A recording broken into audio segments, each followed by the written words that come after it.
What's going on YouTube? In this video, we're going to be taking a look at one of my favorite budget Explorer-shaped guitars. The Jackson Kelly JS32T in the Viola burst color. I've had this guitar for a while now and I get a lot of questions on it, so I figured I'd do a quick review demo of it to give you guys a good idea of whether or not it's worth your time and money. So this is the Jackson Kelly JS32T. Starting at this end, it is a poplar body with a tunematic bridge, one volume, one tone, three-way switch, and two high-output Jackson branded humbuckers. Moving on to the neck, you have 24 frets of Jackson goodness on an amaranth, did I say amaranth? I don't even know. If I'm wrong, correct me in the comments. Amaranth fretboard with a maple neck, Jackson branded standard type of tuners on here. Wish they were locking, they're not. I'll probably update that or upgrade that at some point. And a rather nice white binding around the fretboard. At the time of this video, this guitar retails between $350 and $400. If you're curious about it, I'll leave some affiliate links in the description. Just keep in mind, I may earn a small commission from it. So I know you guys really want to hear how this thing sounds. So what I'm going to do now is go ahead and do some demos with it. I'll track it with various pickup configurations and give you guys an idea of how this sounds. From there, I'll get into the pros and cons, what I like about it, what I don't like about it, and whether or not it's worth your coin.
Alright, so this guitar might make you feel like Marty Friedman, but it's definitely not going to make you play like him.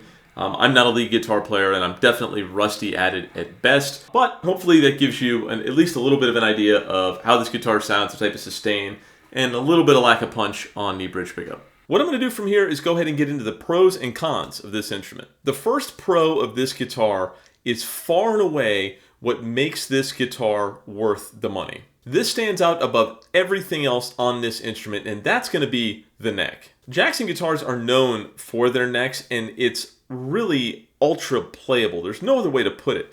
First of all, the fretwork is fantastic. The frets are leveled, they're crowned, there's no sharp edges. Everything about the fretwork is really good. On top of that, this neck is actually a compound radius neck, which means it's 12-inch radius near the nut and a 16-inch radius near the heel. If I'm being perfectly honest, in my opinion, Jackson necks are second to none. And what they've done with this neck here Just pure sorcery. Alright, not exactly sorcery, but fantastic nonetheless. This brings me to the second thing that I really liked about this guitar, and that's that the pickups are actually pretty good for the price point. These high output Jackson pickups are really conducive to the aggressive kind of metal stylings of this Jackson Kelly, and I think beginners and intermediate players would find that these pickups are sufficient that you really won't need to run out and replace them right away. With that said, I did feel that the bridge pickup lacked just a little bit of punch. You know, I'm being picky to be fair, but if we're being honest, lacked a little bit of punch, and I would personally probably throw some active pickups in there, and we'll likely do that soon. The third thing that I liked about this guitar was that all of the hardware on it feels pretty solid. The tuners have the right amount of resistance, the switches, everything is as it should be. I don't feel like there's going to be an immediate need to replace any of that on this guitar. And the fourth thing I really liked about this guitar was the setup. Right out of the box, this guitar was set up perfect. Probably set up better than any instrument that I bought new behind me. Seriously, for a budget guitar, I was kind of blown away by that. Of course, nothing is perfect, and every instrument pretty much has its cons, and this guitar is no exception. The first con I found with this guitar was something that I actually saw in comments of other videos I did with this guitar, and that is that the paint actually not only scratches easy, but came scratched. That's definitely one area where Jackson could improve. I wish I'd had photos of it at the time, but when I initially unboxed the guitar, there were blemishes across the top of the instrument where it looked like the buffing wheel had kind of slid off and went down on it. And unfortunately, that was actually a little challenging to fix. Thankfully, I've got some heavier duty compound and I was able to take care of it, but I think most people probably would have ended up returning that instrument. And then beyond that, I've also noticed that the guitar itself scratches rather easily. So that's definitely something that Jackson could work on there, is improving the finish. My second con of this guitar is going to be that there's actually something rattling around in the cavity. Apparently that's nothing important because the guitar still works fine, but I did end up opening the back of the guitar and taking a look. It appears to just be a drill shaving from where they drilled through the body. Thankfully, nothing serious. Overall, I found this to be a fantastic instrument for the money and probably one of the best budget Explorer shapes on the market. If you're interested in some of the other budget guitars that I have, be sure to check out this video right here. If you have any questions, by all means, leave them in the comments, as I do try to answer all the questions that come through on the channel. As always, thanks for watching.